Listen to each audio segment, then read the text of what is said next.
My ex-husband refused to follow our daughter's gluten-free diet because his new girlfriend said I was being controlling, so they started giving her regular food behind my back, which made her severely sick. When I tried to protect her through the courts, he gave up his parental rights and disappeared. I'm Sarah, 32F, and I need some perspective on this situation with my ex-husband Mark, 34M, and our daughter Emma, 6F. This happened 2 weeks ago and I'm still processing everything. Emma was diagnosed with celiac disease when she was just 8 months old. She had been having constant stomach issues, wasn't gaining weight properly, and was always cranky. After months of doctor visits and tests, we finally got the diagnosis. The pediatric gastroenterologist was very clear about how serious this condition is. Even tiny amounts of gluten can damage her intestines and cause long-term health problems. Mark and I were married for 4 years before we divorced 18 months ago. The divorce happened because he had been having an affair with his co-worker Jessica, 29F, for over a year. I found out through his phone when he left it unlocked one evening. The whole thing was devastating, but I tried to focus on what was best for Emma through the process. Despite everything that happened between us, Mark has always been a good father to Emma. He never missed his custody weekends and always followed the strict gluten-free protocols we established. I taught him how to read ingredient labels, which restaurants were safe, and how to avoid cross-contamination. We had a whole system worked out because Emma's health depended on it. When Emma was first diagnosed, I had to completely overhaul our kitchen. I threw out everything that contained gluten, bought new cookware to avoid contamination, and learned to cook entirely different meals. Mark seemed to understand the severity of the situation back then. He would ask detailed questions about ingredients and always double-checked everything before giving Emma any food. The gluten-free lifestyle became second nature to our family. Emma learned early on which foods she could and couldn't eat. She became really good at asking about ingredients when we were out. Other parents would sometimes comment on how mature she was for her age when it came to food safety. I was proud of how well she handled her condition. After the divorce, Mark moved in with Jessica about 6 months later. Jessica has twin boys, Tyler and Mason, both 4M, from her previous relationship. The custody arrangement is that Emma spends every other weekend with Mark and Jessica, plus one evening during the week for dinner. I always pack Emma's meals and snacks when she goes to Mark's house. I've been doing this since the divorce because it's easier than trying to coordinate gluten-free cooking between two households. Mark never complained about this arrangement.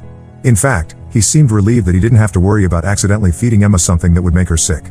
2 weeks ago, I went to pick up Emma from Mark's house on Sunday evening. She usually comes running to the door when I arrive, but this time she seemed different. She was quieter than usual and kept fidgeting in the car. About halfway home, she started complaining that her stomach hurt. This wasn't unusual because Emma sometimes gets carsick, so I didn't think much of it at first. But then she asked if we could stop at the grocery store because she wanted to look at the regular cookies in the bakery section. This was strange because Emma had never shown interest in foods she couldn't eat. She had always been very accepting of her dietary restrictions. When we got home, Emma went straight to her room instead of telling me about her weekend like she usually does. I found her lying on her bed, curled up with her stuffed elephant. She looked pale and kept holding her stomach. I asked her what she had eaten at Daddy's house, expecting to hear about the usual gluten-free meals I had packed for her. That's when she told me something that made my blood run cold. She said that Jessica had made pancakes for all the kids on Saturday morning, and Emma had eaten them too. She also mentioned eating pizza with the boys on Friday night and having regular cookies as a snack on Sunday. I asked Emma if she had told Daddy that she couldn't eat those foods. She said she had tried too, but Jessica told her it was okay because the boys were eating the same things. Emma said Mark was there when Jessica said this, and he didn't correct her. I immediately called our pediatrician's after-hours line. The nurse told me to monitor Emma for symptoms and bring her in first thing Monday morning if she wasn't feeling better. Emma spent most of that night in the bathroom. She had diarrhea, was throwing up, and running a fever. I stayed up with her, giving her small sips of water and trying to keep her comfortable. Monday morning, I took Emma to the doctor. Dr. Rodriguez was not happy when I explained what had happened. She ran some blood tests to check Emma's inflammatory markers and gave her medication to help with the stomach issues. She explained that after 6 years of being strictly gluten-free, Emma's system would be even more sensitive to gluten exposure. The doctor also reminded me that repeated gluten exposure in children with celiac disease can lead to malnutrition, stunted growth, and increased risk of other autoimmune diseases later in life. She stressed that this wasn't just about temporary stomach upset, but about Emma's long-term health and development. After the doctor's appointment, I drove Emma to school, but she was still feeling too sick to stay. I brought her home and she slept most of the day. I had to take time off work to stay with her, which meant missing an important client presentation I had been preparing for weeks. That evening, after Emma was finally feeling well enough to eat some plain rice, I called Mark. I tried to stay calm because I didn't want Emma to overhear me getting upset. I asked him to explain what had happened over the weekend. Mark's response shocked me. He said he thought I was being too strict about Emma's diet and that a little gluten wouldn't hurt her. He claimed that Jessica's boys eat everything and they're perfectly healthy, so he didn't see why Emma should be any different. When I reminded him about Emma's celiac diagnosis and everything we had learned from her doctors, he said that was years ago and maybe she had outgrown it. I explained that celiac disease is a lifelong condition that doesn't just go away, but he seemed to think I was overreacting. The conversation got heated when I told him about Emma's symptoms and the doctor visit. Mark accused me of being dramatic and said that all kids get stomach bugs sometimes. He suggested that maybe Emma was just nervous about something else and that's why she felt sick. What bothered me most was that he had made this decision without talking to me first. For 6 years, we had both been vigilant about Emma's diet. Even during our worst fights during the divorce proceedings, we never disagreed about Emma's medical needs.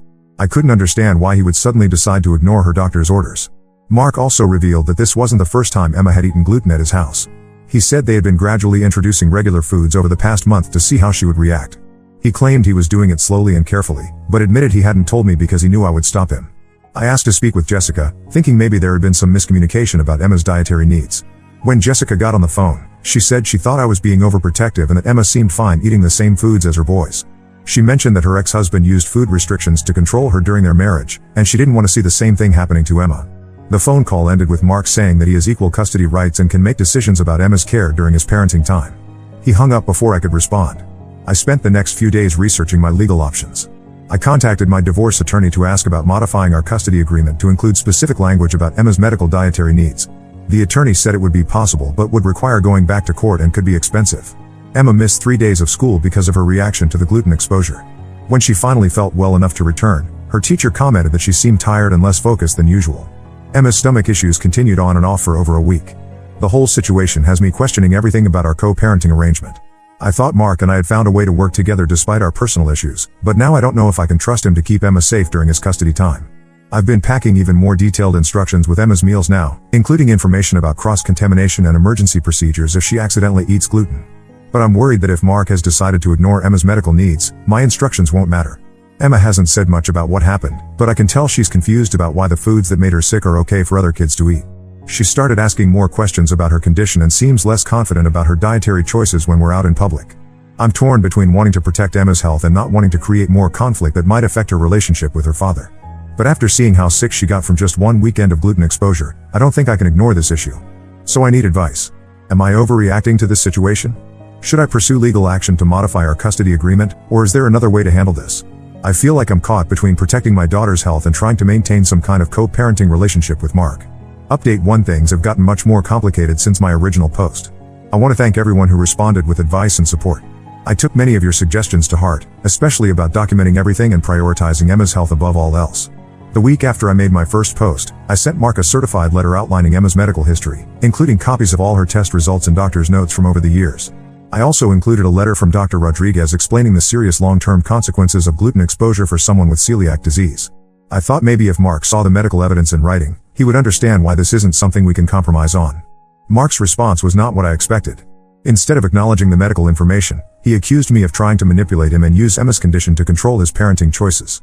He said he had been doing his own research about celiac disease and found information suggesting that many children are misdiagnosed and that strict gluten-free diets might actually be harmful to kids' social development. I was baffled by this response because Mark had been present for all of Emma's original testing and diagnosis. He had seen how sick she was as a baby before we figured out what was wrong. He had watched her thrive once we eliminated gluten from her diet. I couldn't understand how he could suddenly question something we had both witnessed firsthand. The situation escalated when Emma came home from her next weekend visit with Mark. She seemed different again, but this time it wasn't just physical symptoms. She told me that Jessica had explained to her that some doctors make mistakes and that her mommy might be wrong about the foods that make her sick. Emma asked me if it was true that she might not really need to avoid gluten. She said Jessica had told her that lots of kids eat whatever they want and grow up just fine. Emma wanted to know why she had to be different from Tyler and Mason, Jessica's boys. I scheduled an appointment with Dr. Rodriguez to have Emma's celiac markers retested. Even though I was confident in the original diagnosis, I wanted to have current medical evidence to show Mark. The blood tests came back showing that Emma's inflammatory markers were elevated, confirming that she had indeed been exposed to gluten recently and that her immune system was reacting to it. Dr. Rodriguez was concerned about the situation and offered to speak with Mark directly. She said she had dealt with similar cases where divorced parents disagreed about their child's medical needs. She suggested that we might need to involve a court-appointed advocate for Emma if Mark continued to disregard medical advice. When I told Mark about the test results and offered to have him speak with Dr. Rodriguez, he declined. He said he didn't trust doctors who had a financial incentive to keep kids on restrictive diets. This comment shocked me because Dr. Rodriguez had been Emma's doctor since she was a baby, and Mark had never questioned her competence before. Around this time, I started noticing other changes in Emma's behavior after her visits with Mark. She began questioning other rules and boundaries that had never been issues before. She started asking why she had to go to bed at a certain time when Tyler and Mason stayed up later. She wondered why she couldn't watch the same movies that Jessica's boys were allowed to see. I realized that Mark and Jessica were not just disregarding Emma's dietary needs, but were actively undermining my parenting decisions in general. Emma was getting mixed messages about basic rules and expectations, which was confusing for a 6-year-old to navigate. The breaking point came during Emma's next weekend visit. I had packed her usual gluten-free meals and snacks, along with detailed instructions as always. When I went to pick her up on Sunday, Mark told me that they had thrown away all the food I packed because Emma had told them she wanted to eat the same things as everyone else. Mark said that Emma had specifically asked for regular bread and pasta, and that they saw no reason to deny her request. He claimed that Emma seemed perfectly fine after eating gluten and that maybe her previous reactions had been psychosomatic or caused by stress. When I got Emma home, she seemed okay at first. But by Monday morning, she was having stomach issues again. She missed another day of school, and I had to take time off work again to stay home with her. This was becoming a pattern that was affecting both Emma's education and my job performance. I made the decision to contact my attorney about filing for an emergency modification of our custody order. The attorney explained that courts take medical neglect seriously, especially when there's clear documentation of a child's diagnosed condition and evidence that one parent is disregarding medical advice. We filed a motion asking the court to require that Emma's gluten-free diet be strictly followed during all custody visits. We also requested that Mark be required to complete education about celiac disease before resuming unsupervised visits with Emma. Mark's reaction to being served with court papers was explosive.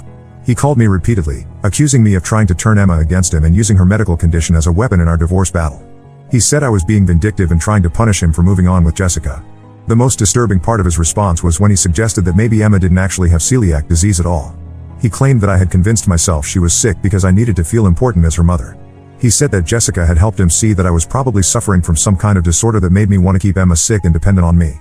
This accusation was so far from reality that I didn't know how to respond. I had never wanted Emma to have a medical condition. The diagnosis had been devastating when she was a baby, and managing her diet had been challenging and expensive for years. The idea that I would fabricate or exaggerate her condition was beyond comprehension. Jessica also left me several voicemails during this time. She said that Emma had confided in her about feeling different from other kids because of her diet. Jessica claimed that Emma was developing anxiety about food and social situations because of my restrictions.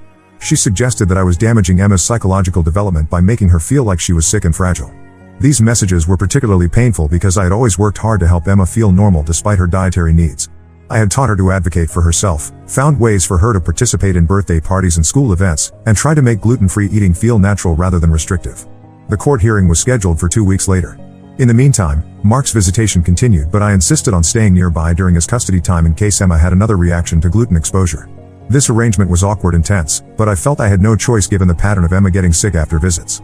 During one of these supervised visits, I witnessed something that made me realize how much the situation had deteriorated. Mark was openly feeding Emma regular cookies while telling her that mommy's rules didn't apply at daddy's house. When Emma hesitated, Jessica encouraged her to eat them, saying that she shouldn't let fear control her life. Emma looked confused and conflicted. She kept glancing at me, clearly torn between wanting to please her father and knowing that these foods usually made her feel sick. It was heartbreaking to watch her struggle with this impossible choice between her parents.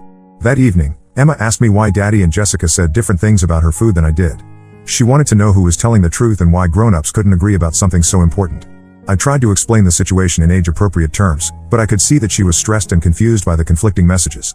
The night before our court hearing, Mark called to say that he had reconsidered his position. He claimed that he didn't want to put Emma through the stress of a custody battle and that he was willing to follow her dietary restrictions going forward. He asked me to withdraw the court motion and said we could work things out between ourselves. I was skeptical of this sudden change of heart, especially given how adamant he had been about Emma not really needing a gluten-free diet. But I was also tired of the conflict and hopeful that maybe we could find a way to co-parent effectively again. Against my attorney's advice, I agreed to postpone the court hearing to see if Mark would follow through on his promise. We arranged for a trial period where Mark would strictly follow Emma's dietary needs, and I would document any incidents or concerns. Looking back now, I should have listened to my attorney and proceeded with the court hearing. But at the time, I wanted to believe that Mark would prioritize Emma's health once he understood how serious the situation had become. Update 2: I should have gone through with the court hearing. The trial period I mentioned in my last update was a complete disaster, and now I'm dealing with consequences I never saw coming. For the first 2 weeks after Mark promised to follow Emma's dietary restrictions, things seemed to improve. Emma came home from visits without any stomach issues, and she seemed less confused about the conflicting messages she had been getting about food. I started to hope that maybe we had turned a corner and could co-parent effectively again. But then Emma started asking strange questions that made me suspicious. She wanted to know if there were different types of gluten and whether some gluten was safer than others. She asked if organic bread was okay for her to eat, and whether cookies made with wheat flour were different from cookies made with regular flour. These questions were oddly specific and didn't sound like things a 6-year-old would come up with on her own. When I asked Emma where she had heard these ideas, she said that Jessica had been teaching her about nutrition and explaining that not all gluten was the same. I realized that instead of completely stopping gluten exposure, Mark and Jessica had decided to experiment with different types of gluten-containing foods. They were apparently testing whether Emma reacted differently to organic wheat products, sourdough bread, or foods with smaller amounts of gluten. The evidence became clear when Emma came home from a weekend visit with a stomachache but insisted she hadn't eaten anything with gluten. When I pressed her for details about her meals, she mentioned eating special bread that Jessica said was made with ancient grains and was supposed to be easier to digest. I looked up the brand Emma described and found that it was a regular wheat bread marketed as artisanal and organic, but it definitely contained gluten. Jessica had apparently convinced Emma that this type of bread was safe for her to eat because it was more natural than regular bread. When I confronted Mark about this, he admitted that they had been doing what he called gradual exposure therapy. He said Jessica had read about this approach online and thought it might help Emma build tolerance to gluten over time. He claimed they were being careful and scientific about it, keeping track of what foods caused reactions and which ones seemed okay. I was furious that they were essentially conducting medical experiments on my daughter without any professional supervision. I explained that celiac disease doesn't work like an allergy where you can build tolerance through exposure. Every time Emma ate gluten, it was causing damage to her intestines whether she felt sick or not. Mark's response was that I wasn't qualified to make medical decisions for Emma because I wasn't a doctor. He said that Jessica had more education than I did and had done extensive research on alternative approaches to managing food sensitivities. This was particularly insulting because Jessica works in marketing and has no medical or nutrition background whatsoever. The situation got worse when I discovered that Mark had taken Emma to see a naturopathic practitioner without telling me. This person had apparently told them that Emma's celiac diagnosis might be wrong and that her symptoms could be caused by other factors like stress or emotional issues related to the divorce.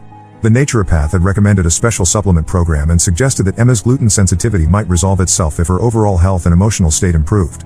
They had started giving Emma these supplements during visits, telling her they would help her be able to eat the same foods as other kids. I was appalled that Mark had taken Emma for medical consultation without involving me, especially to someone who wasn't a licensed physician. Our custody agreement required that we both consent to any medical care for Emma, but Mark argued that naturopathy wasn't really medical treatment so the rule didn't apply. When I contacted Dr. Rodriguez about this situation, she was very concerned. She explained that there are no legitimate medical treatments that can cure celiac disease or allow someone with a condition to safely consume gluten. She warned that some alternative practitioners make dangerous claims about being able to reverse autoimmune conditions through supplements or dietary changes. Dr. Rodriguez also pointed out that the supplements Emma was taking could potentially interfere with future medical testing. If we needed to retest Emma's inflammatory markers or do other diagnostic work, the supplements might affect the results and make it harder to assess her condition accurately. I demanded that Mark stop giving Emma the supplements immediately and provide me with a complete list of everything the naturopath had recommended. Mark refused, saying that he had as much right to make healthcare decisions for Emma as I did, and that he wasn't going to let me control every aspect of her medical care. This was when I realized that the situation had moved far beyond just disagreeing about diet. Mark was actively working against Emma's established medical care and involving unqualified practitioners in her treatment. He seemed to genuinely believe that Emma's celiac diagnosis was wrong or that it could be cured through alternative methods. The breaking point came when Emma had her worst reaction yet after a weekend visit. She came home with severe stomach pain, vomiting, and diarrhea that lasted for 3 days. She missed an entire week of school and lost several pounds because she couldn't keep food down. When I took her to the emergency room, the doctors found that her inflammatory markers were extremely elevated, indicating significant immune system activation from gluten exposure. They had to give her 4 fluids because she was becoming dehydrated from the vomiting and diarrhea. The ER physician was shocked when I explained the situation with Mark deliberately exposing Emma to gluten. She said this level of reaction indicated that Emma had consumed a substantial amount of gluten, not just trace amounts from cross-contamination. She recommended that we contact Child Protective Services because this constituted medical neglect. I didn't want to involve CPS, but the hospital was required to file a report based on Emma's condition and the circumstances I had described. A social worker came to interview me while Emma was still in the hospital, and I had to explain the entire situation with Mark's refusal to follow her dietary restrictions. When Mark found out about the CPS report, he was livid. He accused me of trying to destroy his relationship with Emma and using government agencies to punish him for remarrying. He claimed that Emma's reaction was coincidental and might have been caused by a stomach virus rather than gluten exposure. Jessica called me repeatedly during this time, insisting that they had been careful about Emma's diet during that particular visit. She claimed that Emma must have gotten into something without their knowledge, or that I was somehow making her sick to frame them for neglect. The accusations were becoming increasingly paranoid and detached from reality. Jessica suggested that I might be giving Emma something to make her sick, or that I was coaching her to lie about what she ate during visits. She said that Emma seemed perfectly happy and healthy at their house, and only got sick after coming home to me. CPS opened an investigation and interviewed both Mark and Jessica separately. They also spoke with Emma, Dr. Rodriguez, and Emma's teachers to get a complete picture of the situation. The caseworker told me that they take medical neglect cases very seriously, especially when there's clear documentation of a diagnosed condition and evidence that medical advice is being ignored. During this time, Mark's visits with Emma were suspended pending the outcome of the CPS investigation. Emma was relieved not to have to navigate the conflicting rules and expectations between our households, but she was also confused about why she couldn't see her father. I tried to explain the situation to Emma in age-appropriate terms, focusing on the fact that everyone who takes care of her needs to understand her medical needs and follow the same rules to keep her healthy. I avoided criticizing Mark directly, but Emma was smart enough to understand that Daddy had been making choices that weren't good for her health. The CPS investigation took about 6 weeks to complete. During that time, I had to provide extensive documentation of Emma's medical history, including all her test results, doctor's notes, and records of her reactions after visits with Mark.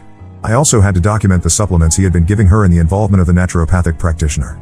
The investigation concluded that Mark had indeed been neglecting Emma's medical needs by deliberately exposing her to gluten despite knowing about her celiac diagnosis. The caseworker noted that Mark's refusal to accept medical advice from licensed physicians and his decision to seek alternative treatments without proper consultation constituted a pattern of medical neglect. CPS recommended that Mark's visits be supervised until he completed education about celiac disease and agreed to follow Emma's dietary restrictions without deviation. They also required that any future medical decisions for Emma be made jointly and only involve licensed healthcare providers. Mark was furious about the CPS findings and blamed me for ruining his relationship with Emma. He said that I had manipulated the system to get revenge on him for the affair and remarriage. He accused me of being vindictive and using Emma as a weapon to punish him. The supervised visits that followed were tense and awkward. Mark was resentful about having to follow strict protocols, and Emma could sense the tension between all the adults involved. She started asking fewer questions about her condition and seemed withdrawn during and after visits with her father. Update 3: The supervised visits lasted for 3 months before Mark decided he was done fighting the system. Last month, he informed me through his attorney that he was relinquishing his custody rights and moving to another state with Jessica. He said the legal requirements and supervision were too burdensome, and he felt like he couldn't have a normal relationship with Emma under these conditions. I was shocked by this decision, even though our relationship had deteriorated so badly. Whatever issues Mark and I had as ex-spouses, I never expected him to walk away from Emma entirely. She had always been the most important thing in his life, or so I thought. Emma's reaction to her father's departure was complicated. She seemed sad but also relieved that she wouldn't have to worry about conflicting rules and expectations anymore. She stopped asking questions about why different adults told her different things about her food, and her confidence about managing her dietary needs returned. The transition wasn't easy though. Emma went through a period of testing boundaries at home, probably trying to figure out if I was going to change my rules too. She asked several times if she could try eating regular bread or cookies, but seemed satisfied when I explained that her body's needs hadn't changed just because Daddy wasn't around anymore. Dr. Rodriguez helped me navigate this transition by having age-appropriate conversations with Emma about her condition. She explained that celiac disease is something Emma will have her whole life, but that it doesn't make her sick or different as long as she follows her special diet. Emma seemed to understand this better coming from her doctor than from me. The most positive development has been Emma's return to normal health patterns. Without the regular gluten exposure from visits with Mark, her inflammatory markers returned to normal levels. She stopped having the stomach issues that had become routine after custody weekends, and her energy and focus at school improved noticeably. Emma's teacher commented that she seemed more settled and confident than she had been in months. She was participating more in class activities and seemed less anxious about food-related situations like birthday parties or school events. The consistency in her care made a significant difference in her overall well-being. I had to make some practical adjustments to our routine since Mark was no longer contributing to Emma's care or expenses. I picked up additional freelance work to cover the costs that had previously been shared. Emma started attending an after-school program 2 days a week, which she actually enjoys because they have other kids with food allergies and dietary restrictions. The legal aftermath took several more weeks to resolve. Mark signed over his parental rights, which meant he was no longer responsible for child support but also had no legal standing to make decisions about Emma's care or to request visitation in the future. His attorney advised him that this was a permanent decision that couldn't be easily reversed later. I consulted with my attorney about whether to pursue this route, since it would mean Emma would lose financial support from Mark. Ultimately, I decided that the stability and safety it provided were worth more than the monthly payments. Emma's health had to be the priority, and Mark had proven that he couldn't be trusted to prioritize it during his custody time. Jessica sent me a few messages after they moved, claiming that I had destroyed a family and deprived Emma of her father's love. She said that Mark was heartbroken about losing Emma but couldn't continue fighting a system that was rigged against fathers. She suggested that someday Emma would understand what I had taken away from her. I didn't respond to these messages because there wasn't anything productive to say. Mark had made his own choices throughout this situation, from initially exposing Emma to gluten against medical advice to ultimately walking away rather than learning to manage her condition properly. I hadn't forced him to make any of these decisions. The hardest part was explaining to Emma that her daddy had moved away and wouldn't be visiting anymore. I kept the explanation simple, saying that sometimes adults make choices that are hard to understand, but that it didn't mean there was anything wrong with her or that she had done anything to cause it. Emma asked if Daddy left because she was too much trouble with her special diet. This question broke my heart because it showed she had internalized some of the conflict around her medical needs. I reassured her that needing to eat different foods didn't make her difficult or troublesome, and that people who truly care about her well-being are happy to learn how to keep her healthy. We established some new routines to fill the time that Emma had previously spent with Mark. Saturday mornings became our grocery shopping and meal prep time, where Emma helps me plan gluten-free meals and snacks for the week. She's become quite good at reading ingredient labels and suggesting new foods to try. Emma also started taking a cooking class for kids at our local community center. The instructor was familiar with various dietary restrictions and helped Emma learn to prepare some of her favorite gluten-free dishes independently. This gave her a sense of competence and control over her condition that she hadn't had before. The social worker from CPS checked in with us a few times after Mark left to make sure Emma was adjusting well to the changes. She was pleased to see that Emma's health had stabilized and that she seemed more confident and secure than during the custody battle period. Looking back on this whole experience, I wish I had trusted my instincts earlier and pursued legal protection for Emma's medical needs as soon as Mark started questioning her diagnosis. I spent too much time trying to preserve a co-parenting relationship that was ultimately harmful to Emma's health and well-being. I learned that sometimes protecting your child means accepting that other people, even people who claim to love them, might not be willing or able to provide the care they need. Emma's father chose his own comfort and convenience over her medical requirements, and that choice revealed more about his character than all the arguments we had ever had. Emma is doing well now. She's healthy, confident, and secure in understanding her dietary needs. She has friends at school who know about her condition and help look out for her during lunch and snack times. She's learned to advocate for herself in social situations and doesn't seem to feel limited by her gluten-free lifestyle. We talk about her father sometimes, usually when she sees other kids with their dads or has questions about why some families look different than others. I try to be honest without being negative, explaining that sometimes adults make choices that don't work out the way everyone hoped, but that doesn't change how much she is loved and valued. The experience taught me that Emma's health and safety had to come first, even when that meant making difficult decisions about custody and family relationships. She deserved to have caregivers who understood and respected her medical needs, and I'm glad I fought to ensure she has that now. Now let's move to the next story. Story 2. My family turned against me when my cousin's BF left her after I witnessed her abuse. Then her kids revealed this shocking secret. I, 42F, need to get this off my chest because the situation has gotten way out of hand. My cousin Pamela, 35F, has been blowing up my phone saying I destroyed her relationship and turned her whole family against her. I honestly didn't mean for any of this to happen, but looking back, I probably should have seen the signs earlier. Pamela and I grew up together and were really close as kids. Our mothers are sisters and we lived just a few streets apart. Over the years though, we drifted apart as Pamela developed what I can only describe as a controlling personality. She went through a rough divorce 8 years ago, and since then, she's been living with her boyfriend Tom, 28M, their 1-year-old daughter Emma, and her 3 kids from her previous marriage, twins Jack and James, 15M, and their sister Katie, 13F. Tom seems like a genuinely good guy. He's been with Pamela for 6 years and works as an over-the-road truck driver to support the whole family. He usually stays out for 4 to 6 weeks at a time, which means Pamela handles most of the day-to-day parenting. I hadn't seen them in person for about 2 years due to living in a different state, but when Pamela insisted I stay at her place for Thanksgiving instead of my dad's house, I agreed thinking it would be nice to catch up. The problem started the moment I walked through the door. The first thing I noticed was how Pamela treated her older kids. She had Jack cleaning the gutters while James was mowing the lawn, and Katie was inside doing laundry and cooking dinner. Now, I'm all for teaching kids responsibility, but this felt different. These kids weren't just doing chores, they were running the entire household while Pamela sat on the couch scrolling through her phone and barking orders. The day before Thanksgiving, I watched as the twins took turns caring for baby Emma while trying to finish their homework. Katie was practically a mini-maid, cooking, cleaning, and doing everything her mother should have been doing. When I tried to help Katie with dinner, Pamela snapped at me saying her kids needed to learn responsibility and I shouldn't interfere with her parenting.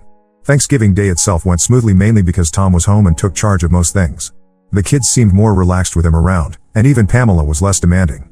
After dinner, the twins went to spend the weekend with their dad, and Katie went to a friend's house for a sleepover. That's when I saw the real Pamela come out. Tom had just gotten back from a 6-week haul and was clearly exhausted. The poor guy hadn't even had time to unpack his bags when Pamela started demanding he do the dishes, clean the house, and take care of Emma all at once. When he calmly explained that he was trying to spend some time with Emma after being gone for so long, Pamela exploded. She started screaming at him about how she had to handle everything while he was gone, how he was lazy and useless, and how he needed to pull his weight around the house. Tom just stood there, gently bouncing Emma while Pamela ranted. I couldn't stand seeing him treated that way, so I offered to watch Emma so he could get some things done. Big mistake. Pamela turned her rage on me, saying I needed to mind my own business and stop undermining her authority in her own house. She accused me of trying to make her look like a bad mother and said I had no right to interfere with her family. I backed off, but the situation just kept getting worse. The next day, Jack texted saying he was staying another night at Tom's parents' house. He had been working a college football game with Tom's family, and since it was already 9 p.m., his ride didn't feel comfortable driving him home so late. It seemed like a perfectly reasonable situation. The kid was safe with family, it was late, and he'd be home the next day. But Pamela completely lost it. She demanded Tom drive an hour each way to bring Jack home immediately. When Tom suggested letting him stay the night since he was safe and with family, Pamela went ballistic. She started screaming so loud I'm sure the neighbors heard every word. She called Tom worthless, accused him of trying to turn her kids against her, and said he was a terrible father to Emma. Tom looked defeated but grabbed his keys to go get Jack. As soon as he left, Pamela snatched Emma and stormed off to their bedroom, still yelling about what a disappointment Tom was and how no one respected her authority. The baby was crying, probably scared by all the screaming, but Pamela didn't seem to care. I couldn't take it anymore. The verbal abuse, the way she treated her kids like servants, the constant screaming, it was too much. I packed my bags and went to my dad's house, leaving a brief note, thanking her for her hospitality. I forgot my watch that was charging in the guest room, so I had to go back the next morning to get it. That's when I found out Tom hadn't just gone to get Jack, he had packed up some of his and Jack's things and left. He sent Pamela a text saying he couldn't take the abuse anymore and needed space to think about their relationship. He also said he was taking Emma to stay with his parents until they could figure things out. Pamela completely lost it. She started calling and texting me non-stop, saying I had poisoned Tom against her and encouraged him to leave. She accused me of trying to steal her boyfriend, despite the 14-year age gap and the fact that I've been happily single. She's blocked me on all social media, but her kids are posting horrible things about me, clearly repeating whatever lies Pamela is telling them. The worst part is that some of our family is actually believing her version of events. My aunt, Pamela's mom, called me in tears, asking how I could break up her daughter's family right before Christmas. When I tried to explain what really happened, she accused me of being jealous of Pamela's relationship. I know I probably should have kept my mouth shut and just endured the drama until my visit was over. But watching someone being verbally abused while everyone else acts like it's normal just didn't sit right with me. Pamela's behavior was toxic and abusive, and while I never told Tom to leave, I can't say I'm sorry he finally stood up for himself. Ida for leaving and inadvertently giving Tom the courage to stand up for himself? Update 1: Things have gotten even messier since my last post, and I need to share what's been happening because it's honestly worse than I initially thought. The whole situation has revealed some dark truths about Pamela that none of us knew about. Last week, I received a friend request on Facebook from Linda, 54F, Tom's mother. At first, I was hesitant to accept it given all the drama, but I'm glad I did. She sent me a long message thanking me for being kind to her son during my stay. According to Linda, they had been watching Pamela's abusive behavior escalate for years, but Tom always made excuses for her and begged them not to interfere. Linda shared some disturbing details about their relationship. Apparently, whenever Tom was on the road, Pamela would constantly call him while he was driving, accusing him of cheating and demanding he prove where he was. If he missed a call because he was sleeping or driving, she would blow up his phone with threatening messages. Tom stayed through all of this because he loved Emma and the other kids, and Pamela had repeatedly threatened that he would never see Emma again if he left. The most shocking revelation came when Linda told me about Pamela's pattern of behavior. This wasn't her first relationship to implode this way. Her marriage to the twins and Katie's father ended under similar circumstances, but Pamela had managed to spin the story so everyone believed he was the abusive one. Linda found this out from Tom's sister, who works with the ex-husband's current wife. Linda shared screenshots of text messages Pamela had sent Tom over the years. They were horrible. She would call him worthless, say no one else would ever want him, tell him he was a terrible father, and threaten to destroy his relationship with Emma. Some messages were sent while he was literally driving his truck, putting his life at risk because she knew he would feel compelled to respond. The real gut punch came yesterday when Jack, one of the twins, messaged me on Instagram. His message started with an apology for the nasty things he had posted about me. He explained that Pamela had forced them to write those posts, standing over their shoulders and dictating what to say. She had told them I was trying to break up their family and had been flirting with Tom the entire time I was there. Jack confessed that he was actually relieved when Tom left because he couldn't stand watching history repeat itself. He said Pamela treated their dad the same way before their divorce, but they were too young then to understand what was happening. Now that they're older, they recognize the pattern of abuse. He also revealed that Pamela had been telling the kids that Tom was cheating on her with me, which explained why they had been so hostile. I decided to share these messages with my Aunt Mary, Pamela's mom, hoping she would finally see the truth about her daughter. I thought the evidence from multiple sources would help her understand what was really going on. I was wrong. Instead of listening, she accused me of working with Tom to fabricate evidence to make Pamela look bad.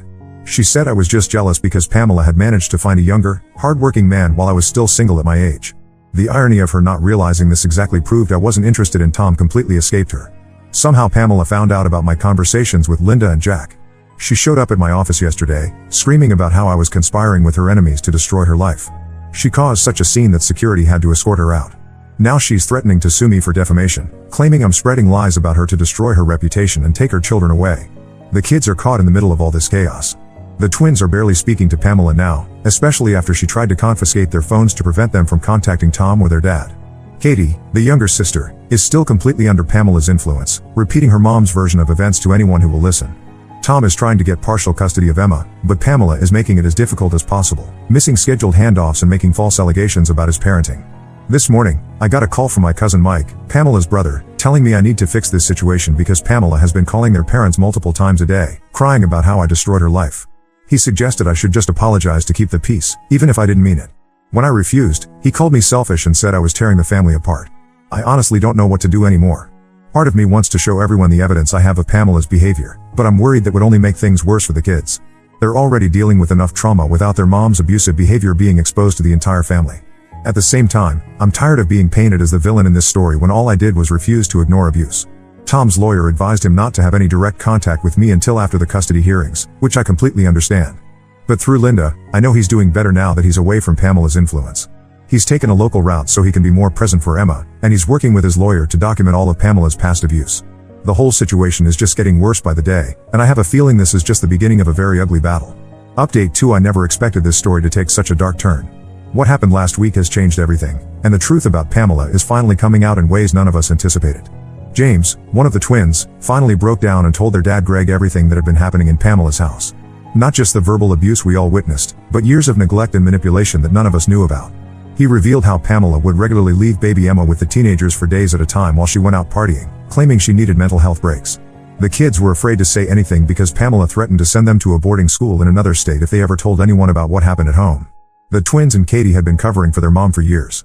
When Tom was on the road, Pamela would disappear for days, leaving the kids to care for Emma and themselves.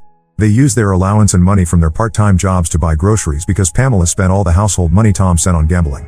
James showed his dad their text conversations where they would coordinate who would watch Emma, cook meals, and handle the housework while their mom was gone. Greg immediately contacted his lawyer and filed for emergency custody. During the hearing, years of Pamela's manipulation and abuse came to light. The judge was especially concerned about evidence showing Pamela had been forging Tom's signature on documents while he was on his long-haul trips. She had opened credit cards in his name and racked up massive debt, which Tom only discovered after he left. But the most shocking revelation came from Tom himself through his lawyer. Early in their relationship, when Tom had talked about taking a better-paying job that would keep him away from home longer, Pamela claimed she was pregnant to make him stay. She then faked a miscarriage a few weeks later, only to actually get pregnant with Emma a few months after that. The timing of all this came out because she had accidentally admitted it in text messages to a friend, which Tom's lawyer obtained during discovery. The evidence of Pamela's gambling addiction was overwhelming. Bank statements showed she had been withdrawing large sums of money from Tom's account at local casinos. When the kids needed things for school or sports, she would tell them Tom hadn't sent enough money, forcing them to either go without or use their own money. All while Tom was sending more than enough to cover all household expenses. When confronted with all this evidence in court, Pamela showed absolutely no remorse. Instead, she had a complete meltdown, screaming about how everyone was conspiring against her and how we would all regret this. She accused me, Tom, Greg, and even her own kids of plotting to destroy her life. The judge had to threaten her with contempt of court to get her to calm down. Greg was granted full custody of the twins and Katie. Tom has filed for full custody of Emma and is pressing charges for identity theft and fraud. The kids are now living with Greg full-time and are starting counseling to deal with the trauma of growing up with Pamela. Even Katie, who was previously defending her mom, finally broke down and admitted how afraid she had been all these years. Our entire family is in shock. My aunt and uncle, who had been Pamela's biggest defenders, finally had to face the truth about their daughter when they saw the evidence in court. They found out Pamela had also stolen money from them, forging checks from their account. The realization that they had enabled her behavior for years has hit them hard. Pamela has been calling everyone in the family, trying to get them to take her side, but this time no one is buying her lies. The evidence is too clear, and her behavior in court showed everyone her true colors. She's been ordered to stay away from both Tom's and Greg's homes, and any contact with the kids has to be supervised. The saddest part in all of this is seeing how relieved the kids are to be away from her. They're finally able to just be teenagers instead of having to be parents to their younger sister and caretakers of their household. Tom is working with his lawyer to help the twins and Katie recover the money Pamela took from them, though no one expects to see much of it returned. I still can't believe how much damage Pamela managed to hide for so long, or how many people she hurt while maintaining an image of being a struggling single mom doing her best. The truth is finally out, but the aftermath is affecting everyone involved. Update 3: This will be my final update because I think it's time to close this chapter. The situation with Pamela has gotten both better and worse, if that makes any sense. After losing custody of all her kids, Pamela's behavior became increasingly erratic and concerning. About 2 weeks ago, she showed up at Tom's parents' house at 3 a.m., completely drunk. She started banging on their door, screaming that she wanted to see Emma. When they refused to let her in, Emma wasn't even there. She was at Tom's new place. Pamela tried to break down their door with a gardening tool she found in their yard. The neighbors called the police, and she was arrested for attempted breaking and entering, vandalism, and disturbing the peace. This wasn't her first incident since the custody hearings. She had been showing up at Greg's house during the twins' and Katie's school hours, leaving threatening notes in their mailbox. She even tried to pick Katie up from school one day, causing such a scene that the school had to go into lockdown. After the incident at Tom's parents' house, both families were able to get restraining orders against her. Pamela is now facing criminal charges for the break-in attempt, violating the custody agreement, and the financial fraud against Tom. The judge has ordered her to complete anger management classes and seek addiction treatment if she wants any chance of supervised visits with the kids. So far, she's refused to comply, insisting that she's the victim in all this. The kids are doing much better away from her influence. The twins have joined their school's football team, something Pamela never allowed because she claimed they needed to be home to help with Emma. Katie is finally able to spend time with friends instead of being stuck at home doing housework. Their grades have improved significantly now that they're not exhausted from running the household. Tom has found a local driving route that lets him be home every night with Emma. He's also started taking parenting classes, not because he needs to, but because he wants to be the best father he can be for her. The courts have granted him primary custody, with Pamela only allowed supervised visits after she completes her court-ordered programs. Most of our family has finally seen Pamela for who she really is. My aunt and uncle apologized to me for not believing me earlier. They admitted they had enabled Pamela's behavior for years, always making excuses for her actions and bailing her out of trouble. They're now in contact with Greg and Tom, trying to build relationships with their grandchildren without Pamela's interference. Pamela still maintains that I'm the one who destroyed her life. She creates new social media accounts every few days to harass me, blaming me for turning her kids and family against her. I've had to change my phone number and increase security at my workplace because of her harassment. I've gone low contact with most of that side of the family. Not because I'm angry, but because I need some distance from the whole situation. The kids know they can reach out to me anytime, and I still see them when I visit my dad, but I'm done being in the middle of family drama. Sometimes I wonder if things would have been different if I had spoken up about Pamela's behavior years ago. But I realize now that Pamela's actions are her own responsibility. She chose to abuse and manipulate the people around her, and now she's facing the consequences of those choices. The silver lining in all this is that 5 kids, including Emma, are finally in a healthy environment where they can just be kids.